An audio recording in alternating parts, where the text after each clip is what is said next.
Good evening, everyone, and welcome to tonight's class. We are going to continue our section on what children are obligated in and what they're not obligated in. And one of the conversations which comes up is, what about Teshuva? Is there a responsibility for a child to do Teshuva once they've become obligated? So let's say they're 13, 14, 15, and they feel bad about something they did when they were 10, 11, if they're boys, 12. Is there a responsibility to do that?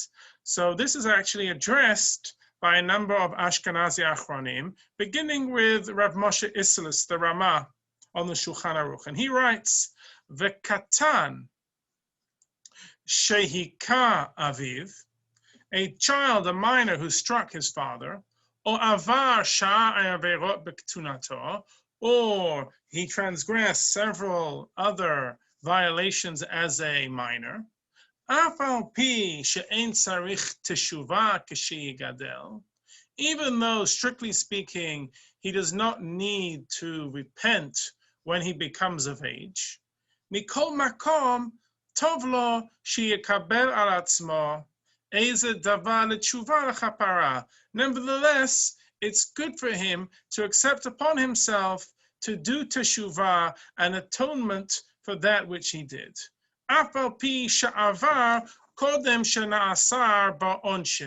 Even though he did this before he would be obligated in punishment. So how does the Ramah get around this? Very straightforward. Strictly speaking, there is absolutely zero responsibility. He was underage. There was no obligation of punishment. However, you want to keep your soul clean. It's a good thing to do teshuvah. And on that note, the Bach,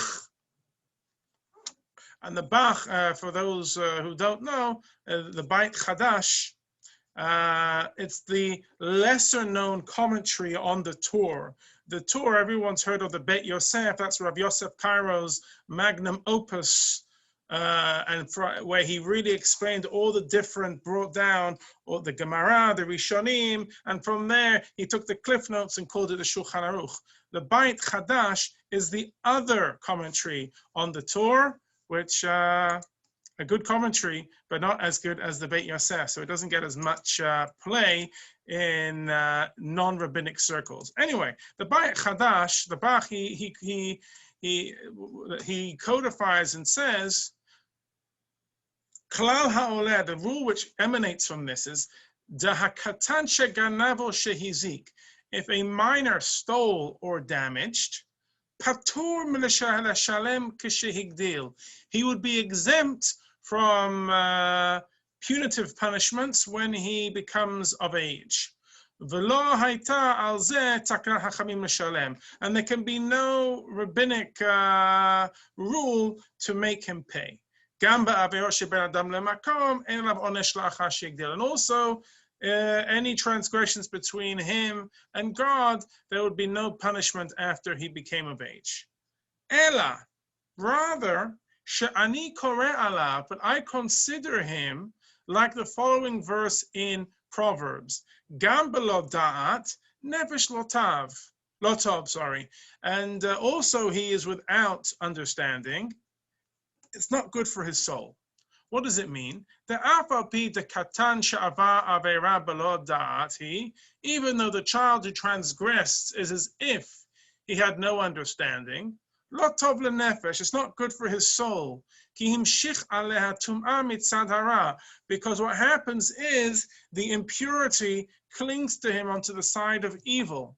Al ken tov lo, therefore it's good for him, k'sheyagdil, that when he becomes of age, lashuv b'tshuva me'atzmo, that he do teshuvah on his own. Al kol ma she'avar, all that he transgressed. Hein b'dvarim shebeino ben hamakom, that between him and God. Hein dvarim, and also those things shebeino ben chaverot, between him and his fellow. Okay, and also the Mishnah Berurah says it's the same thing, that it's not upon the Beit Din to punish him.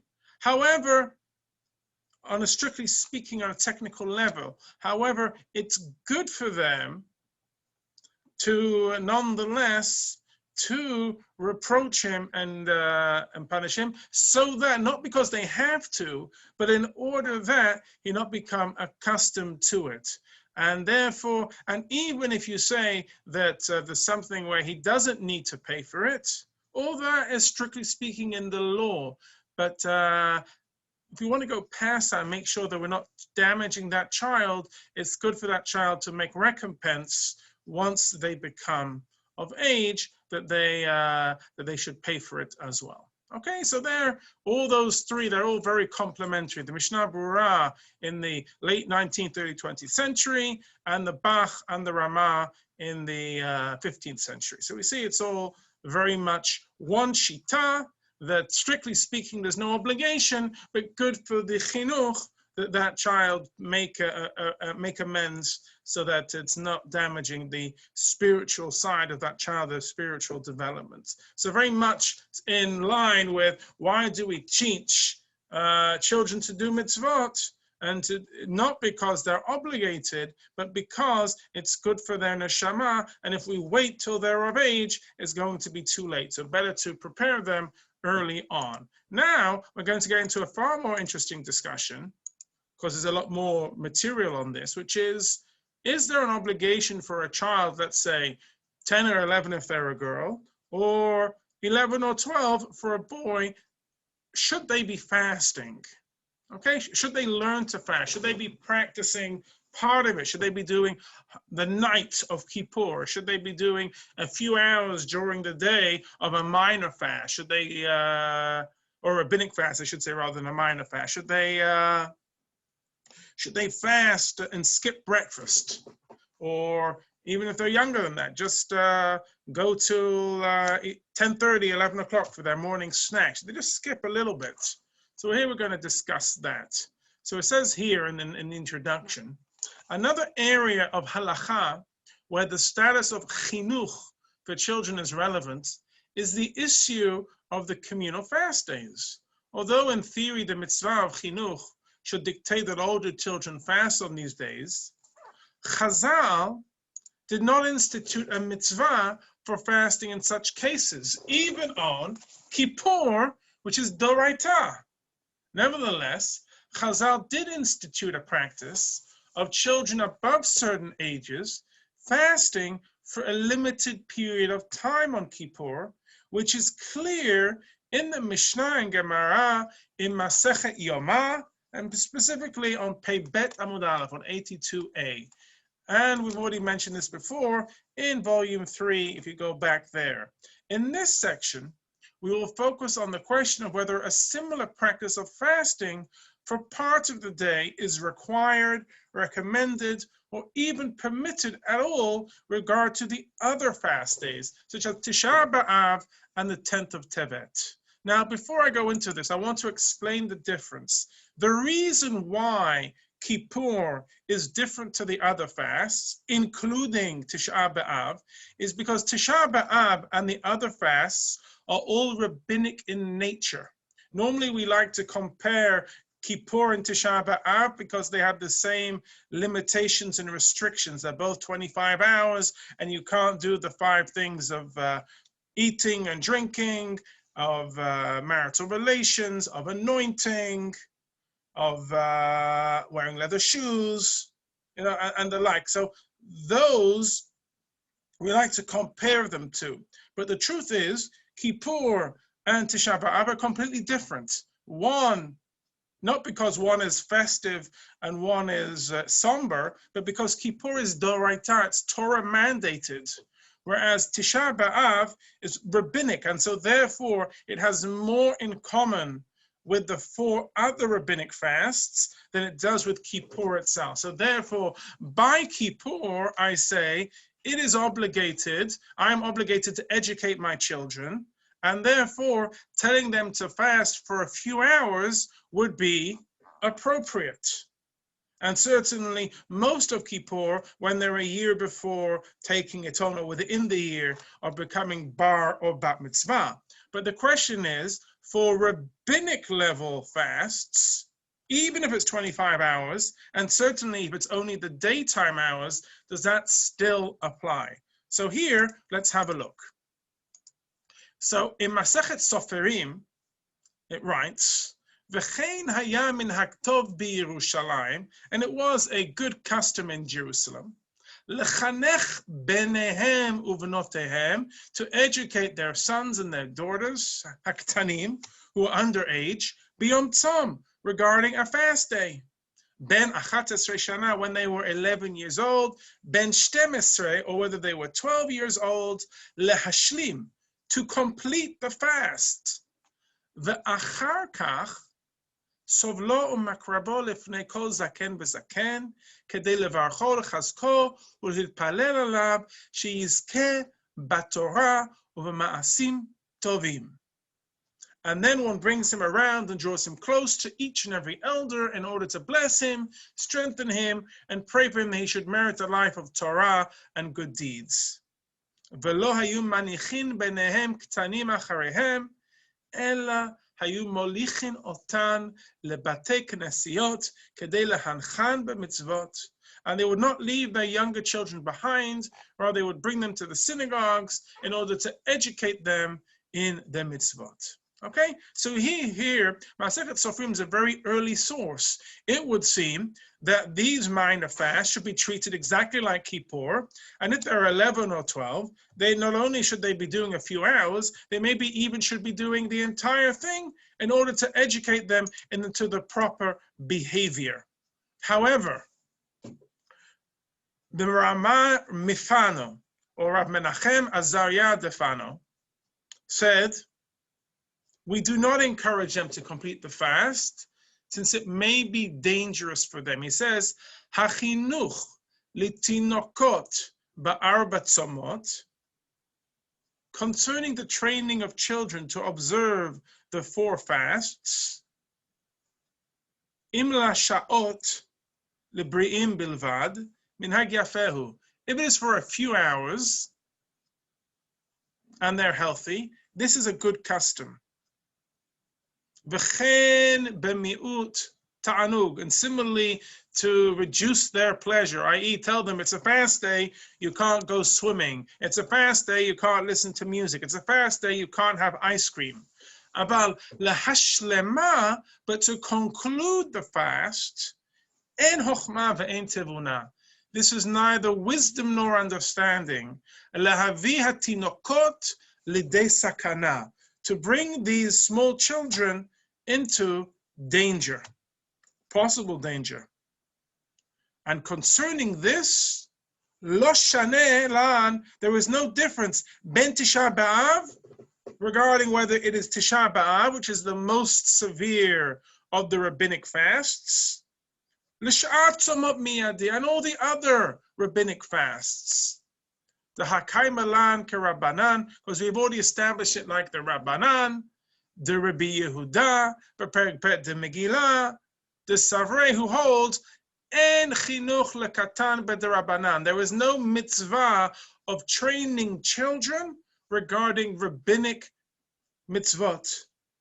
Therefore, we do not say concerning reading the Megillah that one rabbinic obligation comes and fulfills another rabbinic obligation, as we say regarding Birkat Hamazon.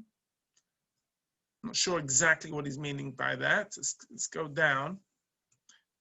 He says, I just want to go down to the bottom line here. Mikol makom, leka chiyuva ledardekei klal. There is no obligation for children at all. Afilu samuch leperkan. And if you thought this is because they're too young, even close to that age of bar mitzvah. So even when they're 11 or 12, v'ilav de mistapina, amina mitzvah haba ba'averahi. And if I were not afraid, I would say that it is a mitzvah that comes about through transgression. I want to tell you a story.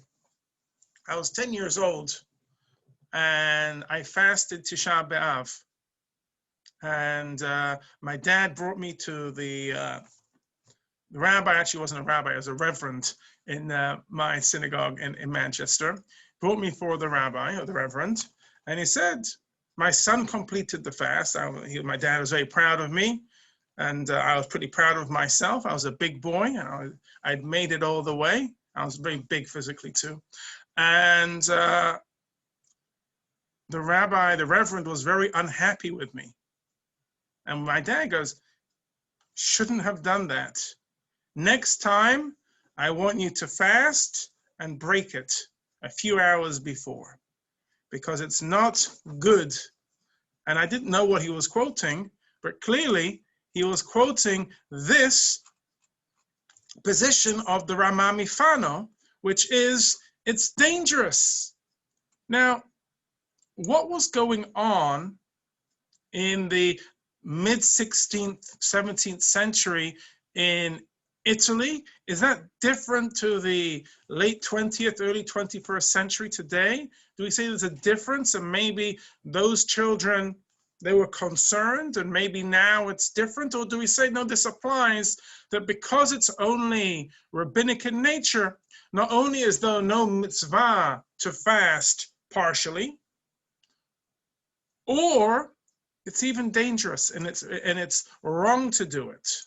The Rama Mifano implies that this is a bad move. Okay, and if you want to learn about the Rama Mifano, you can see it here. He was a 17th century rabbi from Italy, and he was he was a devoted disciple of Rav Moshe Cordovero, who very big Kabbalist. Okay, so you can see the type of rabbi he would be here. But they're saying this is a very dangerous position to fast. And we might have expected it to say, because he's a Kabbalist, the opposite, that on this thing, there is a spiritual benefit for the child to fast. But this is the opposite. This is not good. This is not chokhmah and not tevuna. And I think you have to look at this. And again, before we see the other commentaries, I think this is a classic piece. You have to know your child. You know, is your 11-year-old girl or 12-year-old boy, is this something which is important for them to practice, so that when they are 12-year-old girl, 13-year-old boy, they really do the fast properly?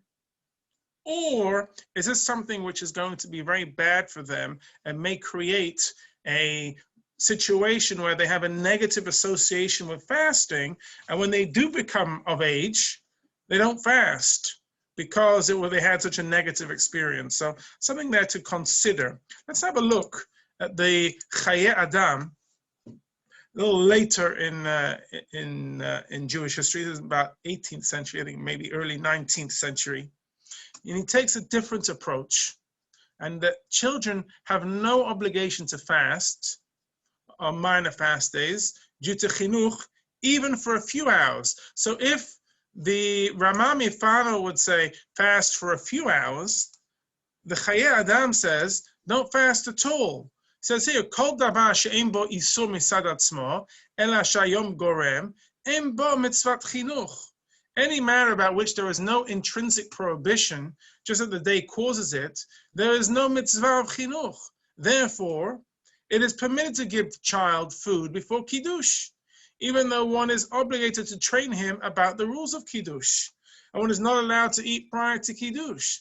Lachen, en tzarich lechancham lehitanot b'tanet tzibor afilu b'tisha b'av. So the Chaye Adam says something fundamental here, which I don't agree with personally. He says you don't need to tell a child on Shabbat you need to make kiddush, or you need to hear kiddush before eating on Shabbat morning.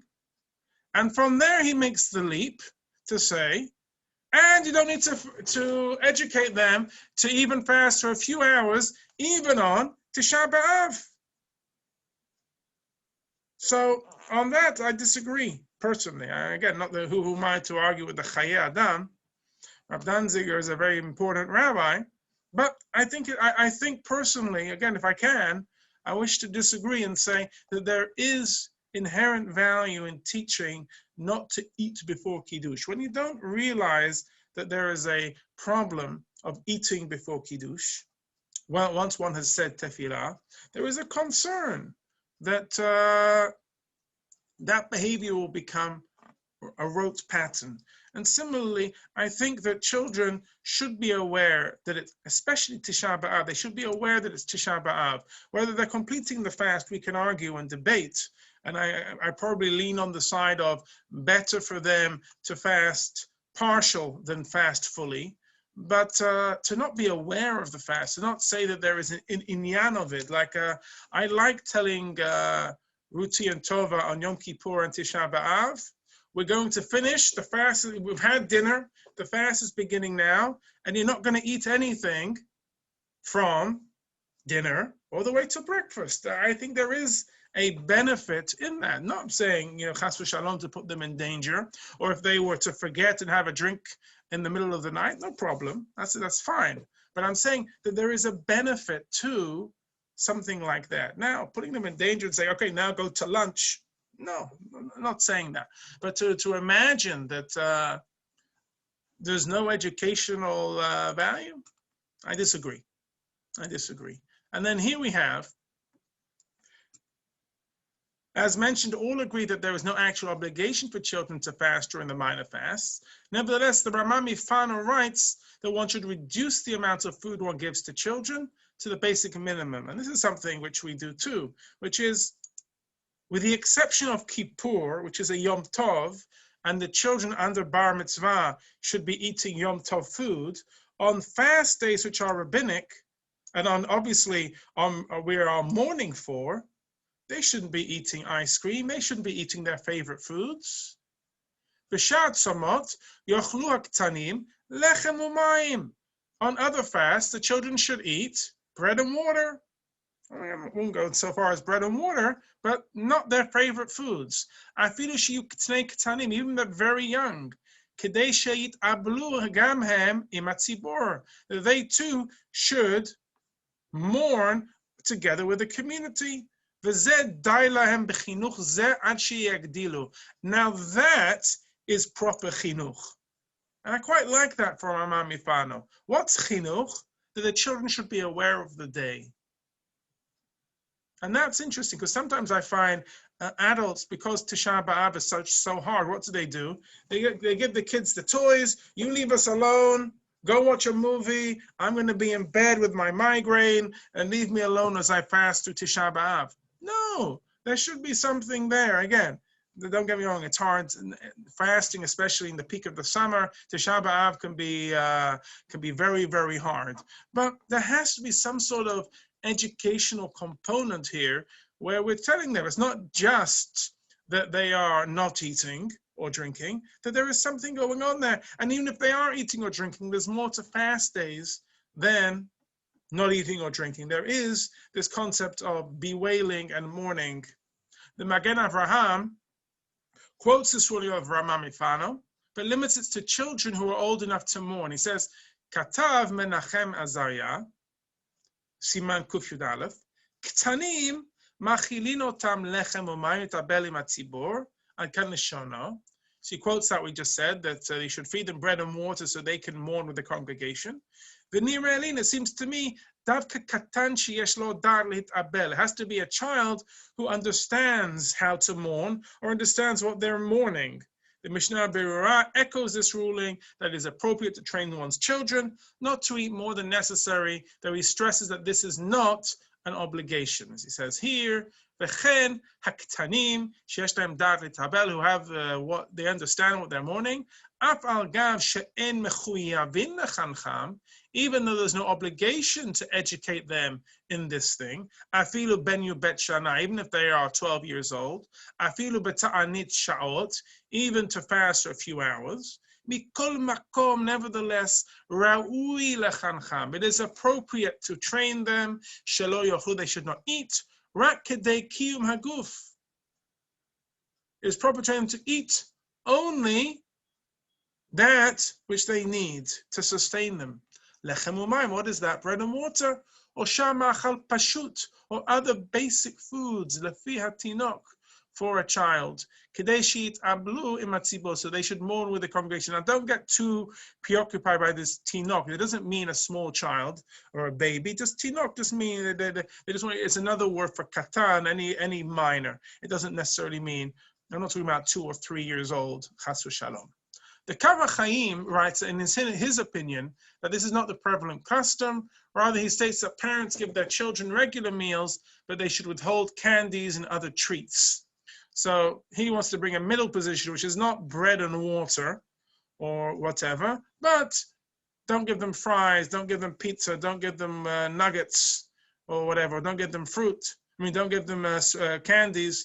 כתב להשיג על דברי רבי מנחם עזריה נזכרים, וכתב וכמדומה שאין נוהגין כן יעוין שם.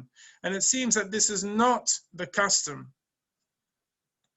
Moreover, Hacham Ovadia Yosef writes in Hachazon Ovadia that children not fast even for a few hours until they become bar or bat mitzvah. So Hacham Ovadia says, you're going against what I said there, he says, even if they are close to age, they shouldn't even fast for a few hours. And he writes, הקטנים שהם בגיל פחות מבר מצווה, אינם מתענים בצומות אלו, אפילו תענית שעות, רק כשהגיעו למצוות, התינוק בן י"ג שנה ביום אחד, והתינוקת בת י"ב שנה ביום אחד מתענים. He says for the rabbinic fasts, they don't do fasting for a few hours or close to fasting completely. Rather, only once they become of age should they do the rabbinic fasts.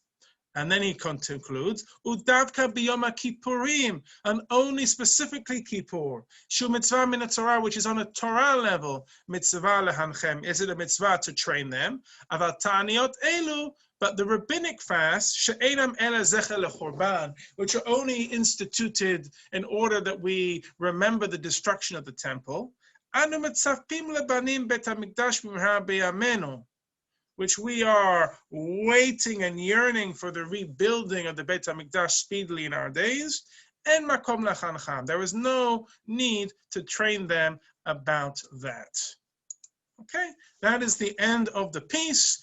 You can take it as you wish. And again, I have my own educational preference. I prefer the Rama Mifano, which is the children under bar bat mitzvah should not do the whole fast, but they should fast for hours. But you also got Hacham Ovadia, and you've got the Chaye Adam who say they shouldn't even do a few hours. It's only Kippur, which is Doraita, which they have to fast. Anything which is rabbinic, Zecher Lechoban, in memory of the destruction, they don't need to do it till they become of age. Certainly, I'm not a bread and water guy for Ruti and Tova, but they would obviously be, they wouldn't be going to the buffet bar and having all the breakfast treats that they would want if we were on vacation. They would have to have a more, maybe just some cereal, some oatmeal, rather than having the big treats. As opposed to Kippur, where because they're underage, when they do eat, they would eat Yom Tov food.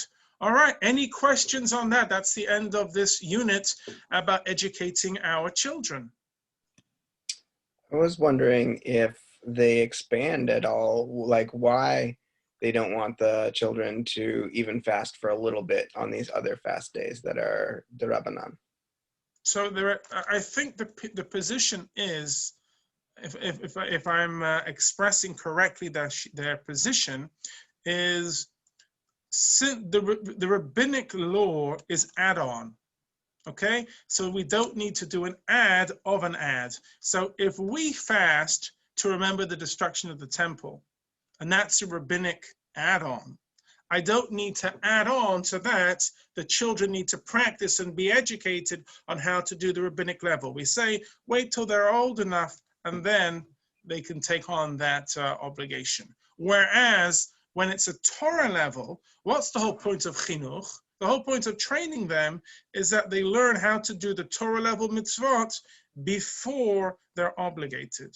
As a rabbinic, okay, there's a time and a place, and that time and place is once they become of age. Okay.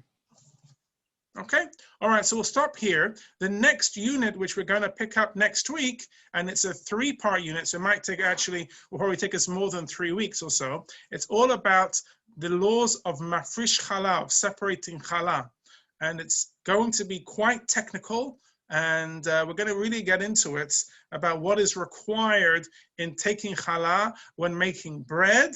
And we'll also go into, it could be about sweets and pasta and other things. What requires a bracha, what requires just taking it without a bracha. It's going to be a lot to go into it. So that's to look forward to in the coming weeks.